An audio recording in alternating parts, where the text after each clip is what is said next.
It is midnight at this hour, and I want to reply this question. Why do I have to pray for long?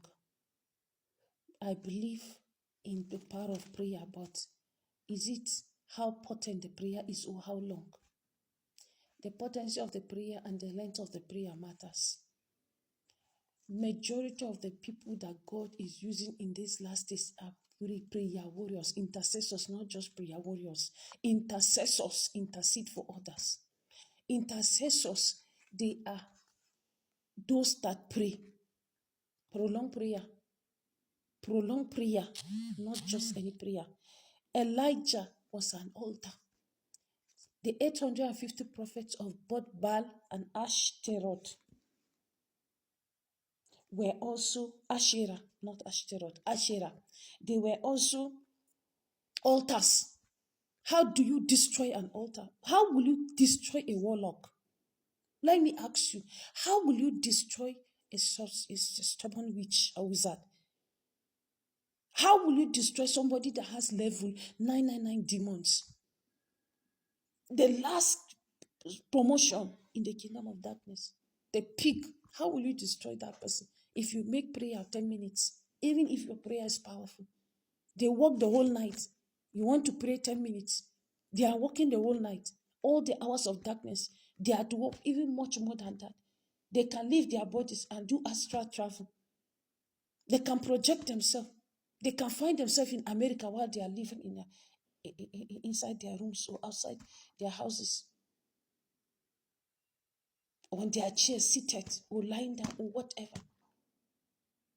How will you destroy such an altar? And you are saying it's not the hours of prayer. Every prayer is started in the flesh before you proceed into the spirit. You are conscious of what you are saying, conscious of the prayers you make before you go deep in the spirit, and you are lost in the spirit, praying and praying. Elisha, for 3 years, I hope you know that Elisha, the prophet from Tishbite, he was the one that in Gilead, Tishbite in Gilead, he went himself to King Ahab and said, I'm a servant of the living God and the God of Israel. And because Ahab was worshipping Baal at that time, and Elijah told him, I swear in the name of God that it will rain until I say so. There won't even be any dew on the ground. That's how 3 years started to. 3 years journey of famine, no water. There was almost nothing to eat anywhere because all the food, they were not farming. So there was no food. But God came and told Elijah, because he is a man of prayer. Elijah was a man of prayer. He said, go and meet Ahab.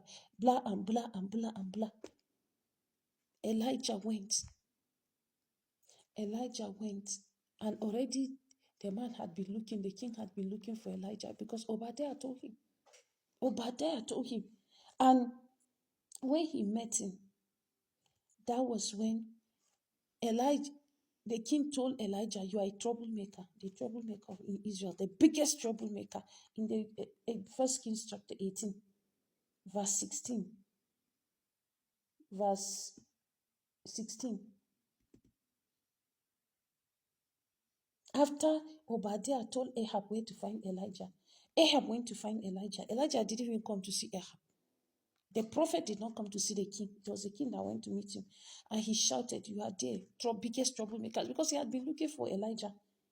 But Elijah replied him, he said, you are the troublemaker, not me. You and your family, you have disobeyed the Lord's command by worshiping Baal. God hates dangerous altars. And the only way he can use people is to deal with dangerous altars is you must also be an altar. You must be in the place of prayer every midnight especially. You must spend those hours. Why will you close your eyes? People that pray very well, they have their period, the period of battle, they are in battle. They are in battle. How will you stop dangerous altars? When people's hearts, plenty of them, many, innumerous, you cannot count, countless Israelites were already worshiping false gods. They were worshiping Baal and Asherah. And you alone, you want to fight that. If not for intercession and if not for prolonged prayer, how will you survive? Jesus did pray. When Elijah was praying for rain, there was no rain. He sent the servant 7 times before the servant saw something like a hand in the cloud. Then Elijah said, yes. He kept praying. Or you think he went and said, check and come back. He came. He now said, go and check immediately. You think so? Is that what you think? Is that what you think? Look at the Bible very well. This is for all of us to learn, not for anybody alone. He told Elijah, call everyone. Let them meet me on Mount Carmel. The same mountain. Your altar is supposed to have the living God of Israel. What have you replaced your altar? Before territorial powers, before principalities take over a territory, there must be no altar. Yes. If there are no intercessors, there are no praying men, they will establish their own demonic people. Demonic men, and from there they will build altars. That's how you begin to have what? Witch doctors, wizards, warlocks, necromancers, those that communicate also with the dead. All kinds of things on the land or in the land. How will you battle those things? They are operating the whole night. They return to their own human body around 4 a.m. They wake up in the morning as normal human beings while they have set up altars. You have been suffering for looking for a child for 25 years, looking for a child for 15 years, no baby. You cannot explain why. In your family, everybody dies at 38 years of age. You cannot explain that. And you tell me you will not pray the whole night. Do you see why prolonged prayer? You block the powers of darkness. The prayers of a righteous man, they are effective. They are dangerous. The fervent prayer. Fervency. Fervency talks of intensity. You are fervent. That prayer is potent. You are passionate. You are fervent.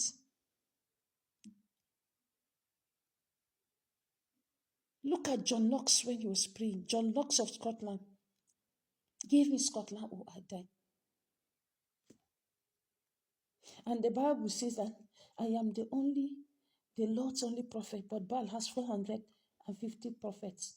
He told the only way was a contest. You cannot win a contest with the prophets of Baal if you don't pray for long.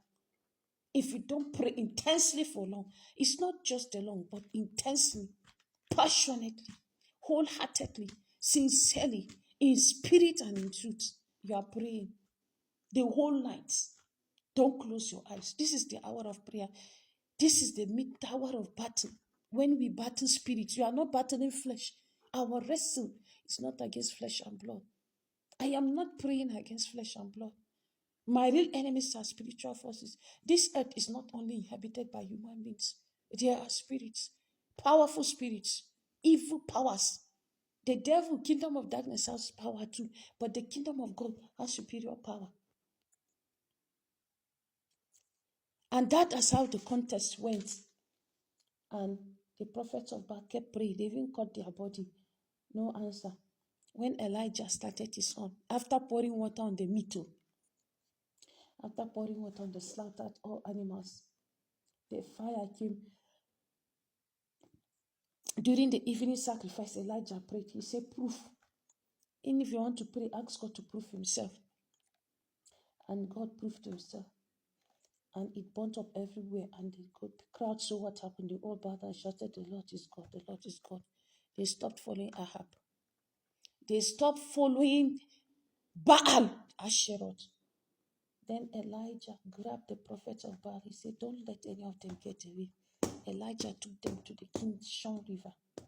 He killed every one of them. And that after that, he said, rain will come back to the land. After 3 years of famine, if you don't stop wickedness, these altars, God was angry. That's why there was no rain for 3 years. And there was no food. Hunger in the land. The people killed the prophets of Baal. That was how God established himself back because of one man. Pray. Pray all night. God bless us. More grace.